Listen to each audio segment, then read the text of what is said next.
পৃথিবীর পথে মুসাফির। আসসালামু আলাইকুম। আমি ডক্টর এস এম ইলিয়াস। সুধী দর্শকদের প্রতি রইল আন্তরিক শুভকামনা।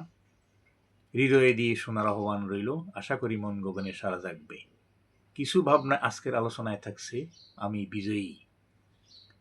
কি আশায় বাদী খেলাঘর, বেদনার বালুচরে।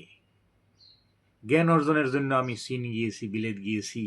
সর্বোচ্চ ডিগ্রি নেওয়ার জন্য জীবনে অল্প সঞ্চয়টুকু শেষ করে পাড়ি জমিয়েছি বিদেশে। মনে হয় আমার এই ডিগ্রিগুলোই সম্পদ। বিত্তশালীরা যা খায় আমি তো তাই খাচ্ছি, সেরকমই তো আছি। সব সমস্যা কোথায়? ব্যাংকে লাখ লাখ টাকা নেই, এটুকুই যা পার্থক্য। জীবনের স্বাদ আমি পেয়েছি, দুনিয়া আমাকে ভয় পায়। আমি মনে করি আমি বিজয়ী, আমি সফল। ইউরোপের বাসিন্দারা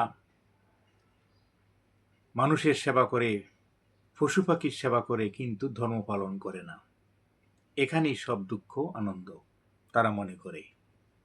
এর পরিণতিতে ইউরোপের গির্জাগুলো দিন দিন বন্ধ হয়ে যাচ্ছে। তো তারা ধর্মের দিকে না ঝুঁকলেও মানবতাহীন হয়ে যায়নি। কিন্তু মুসলমানরা নতুন নতুন মসজিদ বানালেও মানবতা অর্জনে অনেকখানি পিছিয়ে।